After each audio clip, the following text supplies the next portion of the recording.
ಜೈ ಶ್ರೀರಾಮ್. ಎಲ್ರಿಗೂ ಗೊತ್ತಿರೋ ಹಾಗೆ ಇಡೀ ಭಾರತಾದ್ಯಂತ ಒಂದು ಹಬ್ಬದ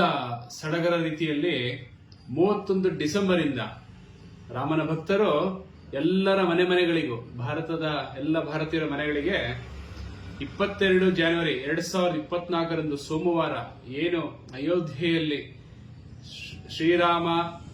ಲಾಲ ಅವರ ಪ್ರತಿಷ್ಠಾಪನೆ ಆಗುತ್ತೆ, ಅದರ ಪ್ರಯುಕ್ತವಾಗಿ ಎಲ್ಲ ಮನೆಗಳಿಗೆ ಅಯೋಧ್ಯೆ ಟ್ರಸ್ಟ್ ಇಂದ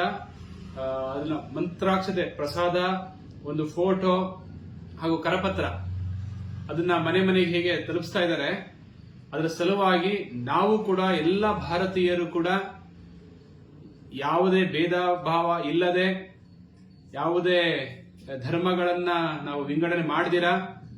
ಭಾರತದ ಎಲ್ಲ ಪ್ರತಿಯೊಬ್ಬ ವ್ಯಕ್ತಿಯೂ ಕೂಡ ರಾಮಭಕ್ತರನ್ನ ಸ್ವಾಗತ ಮಾಡ್ತಾ 22 ಜನವರಿಗೆ ನಾವೆಲ್ಲರೂ ಕೂಡ ಒಂದು ಯೋಜನೆ ಆಗ್ಬೇಕು. ಏನಾಗ್ಬೇಕು, ನನ್ನ ಅವತ್ತು ಗೌರ್ಮೆಂಟ್ ರಜಾ ಇರುತ್ತೋ ಇಲ್ಲೋ ಗೊತ್ತಿಲ್ಲ, ಆದ್ರೆ ನಾವುಗಳು ಅವತ್ತು ರಜಾನ್ನ ಮಾಡಿ ಮತ್ತೆ ನಮ್ಮ ಸ್ವಂತ ಬಿಸ್ನೆಸ್ ಏನಿರುತ್ತೆ ಅವತ್ತು ನಾವೆಲ್ಲ ರಜಾವನ್ನ ಡಿಕ್ಲೇರ್ ಮಾಡಿ ನಿಯರ್ ಬೈ ದೇವಸ್ಥಾನಗಳಲ್ಲಿ ಅಥವಾ ಗುಂಪು ಏನು ನಾವು ಅಪಾರ್ಟ್ಮೆಂಟ್ ಅಲ್ಲಿ ಇರ್ತೀವಿ, ನಾವೆಲ್ಲ ಲೈವ್ ಏನಿರುತ್ತೆ ಎಲ್ಲರೂ ಹೋಗ್ಲಿಕ್ಕೆ ಸಾಧ್ಯ ಇಲ್ಲ. ಭಾರತದ 140 ಜನಸಂಖ್ಯೆ ಎಲ್ರಿಗೂ ಹೋಗೋ ಅಪೇಕ್ಷೆ ಇರುತ್ತೆ, ಬಟ್ ಅವತ್ತು ಸಾಧ್ಯ ಆಗದೇ ಇರೋದ್ರಿಂದ ನಾವಿರೋ ಜಾಗದಲ್ಲಿ ದೇವಸ್ಥಾನಗಳಲ್ಲಿ ದೊಡ್ಡ ಒಂದು ಸ್ಕ್ರೀನ್ ಅನ್ನ ಪ್ರದರ್ಶನ ಮಾಡ್ತಾ ಲೈವ್ ಎಲ್ಲರಿಗೂ ಅವಕಾಶ ಮಾಡಿಕೊಡ್ತಾ ಅಲ್ಲಿ ಭಜನೆ ಮಾಡ್ತಾ ರಾಮತಾರಕವನ್ನ ಹೇಳ್ತಾ ಮಕ್ಕಳ ಜೊತೆ, ಮಾತೆಯರ ಜೊತೆ, ಸ್ನೇಹಿತರ ಜೊತೆ ಎಲ್ಲರೂ ಒಗ್ಗಟ್ಟಾಗಿ ಒಂದು ಮನೆಗಳಲ್ಲಿ ದೀಪಗಳನ್ನು ಹಚ್ಚುತ್ತಾ ದೇವಸ್ಥಾನಗಳಲ್ಲಿ ಭಜನೆ ಮಾಡ್ತಾ ಪ್ರಸಾದವನ್ನ ವಿತರಣೆ ಮಾಡಿ ಸಂಜೆ ನಾವೆಲ್ಲರೂ ಕೂಡ ಮನೆಗಳಲ್ಲಿ ದೀಪಾವಳಿಯನ್ನ ವಿಶೇಷವಾಗಿ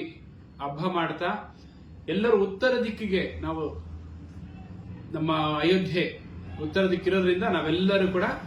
ಕುಟುಂಬ ಸಮೇತರಾಗಿ ಆರತಿ ಮಾಡೋಣ. ಶ್ರೀರಾಮನ ತುಂಬಾ ಅದ್ಧೂರಿಯಾಗಿ ನಮ್ಮ ಸಂಸ್ಕಾರವನ್ನ ಎತ್ತಿ ಹಿಡಿತಾ ಅದನ್ನ ಸ್ವಾಗತ ಪಡಿಸೋಣ ಅಂತ ಹೇಳಿ ಎಲ್ಲ ಭಾರತೀಯರಲ್ಲೂ ವಿನಂತಿ ಮಾಡಿಕೊಡ್ತೀನಿ. ಜೈ ಶ್ರೀರಾಮ್.